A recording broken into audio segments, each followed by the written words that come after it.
Good morning. I'm actually a little bit mad at the moment because a brand, I put it in very big air quotation marks, kind of attacked me, and therefore this vlog is all about being a YouTuber and kind of dealing with brands and potential conflicts. And yeah, I kind of need to sit down for this because this annoys me so much.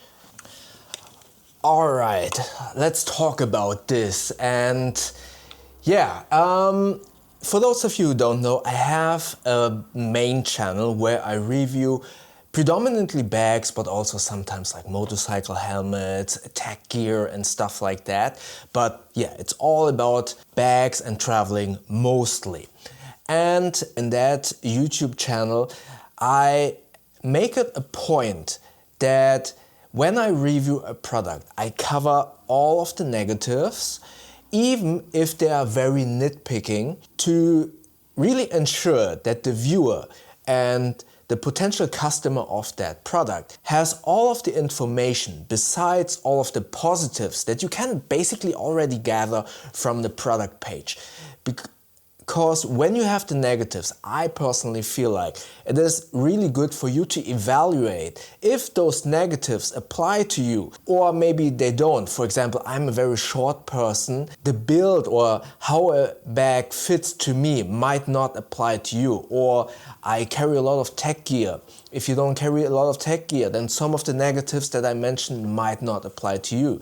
So it is really important for me to mention all of the negatives so you as a viewer can evaluate if that product is for you. And more importantly, I make it a point. I have a specific set of terms and conditions that I send over to a brand before I agree to an unbiased review. I tell them, hey, I will make this without any influence from you as a brand. I will cover negatives in a very fair way, and I really want to emphasize that I will be nitpicking a little bit because that is my philosophy for the viewer, and the viewer can more easily or better, in my humble opinion, evaluate the product if I cover the negatives instead of just covering the positives. Because let's be real, all of the positives of a product will be already mentioned on the product page of the website. So why should I as a reviewer only cover the positives? You need to have a balanced review and more importantly also cover the negatives. Obviously, I will not slander, I will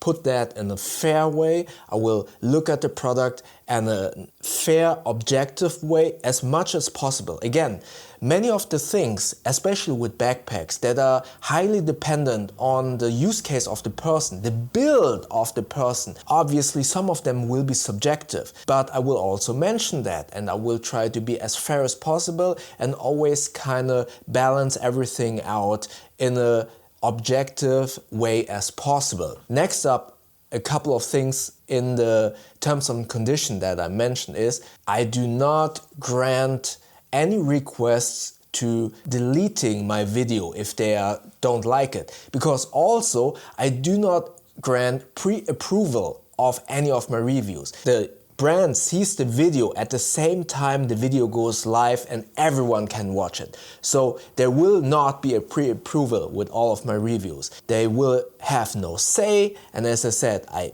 mentioned that I cover the negatives and then I'm asked them quite directly, are you okay with this? And all of the brands all of the brands that I review agree to this terms and conditions. I had brands that did not agree to that, and I did not review that product. That's just simple as that. So what happened now? A brand contacted me. They agreed to the terms and conditions. That is very important for you to know. They agreed to the terms and conditions.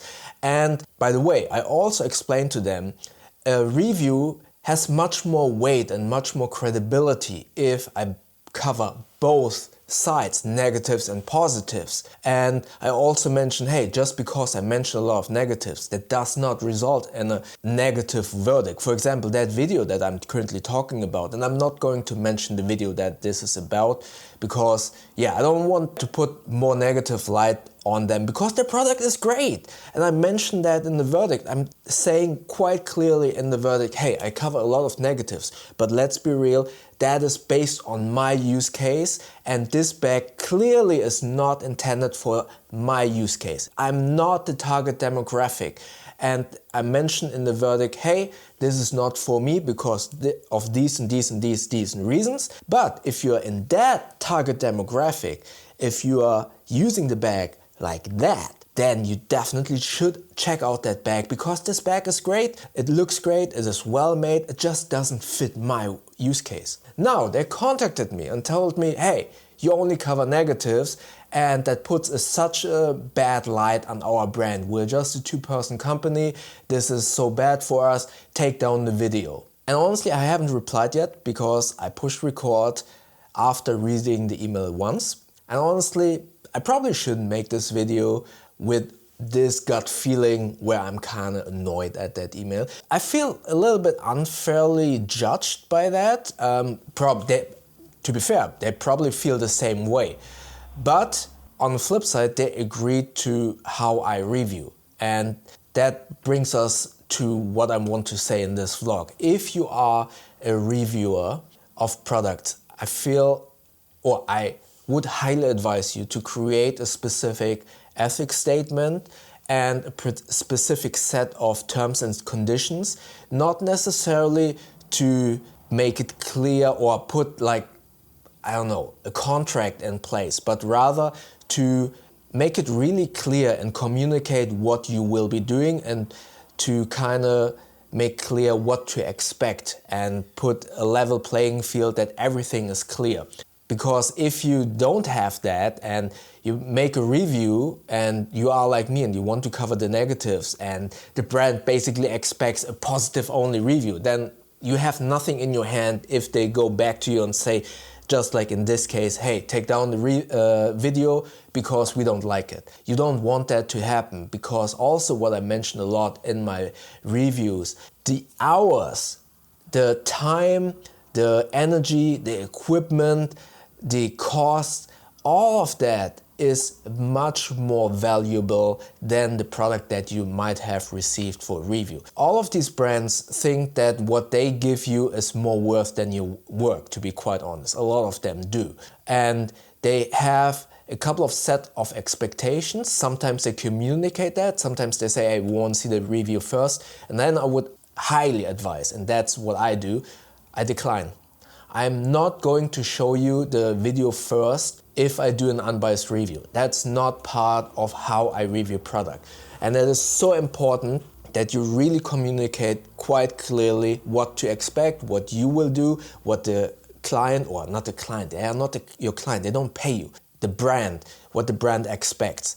And if they want a positive review only, for example, yesterday I had an email and I wanted to review a piece of clothing and they said, hey, you can get that, but only if you do a positive review and if you can use your video as advertising. I declined. You will not see any of my reviews and advertisement. If you see that, then they stole the footage of me because I also in my terms and conditions clearly state you cannot repurpose my footage.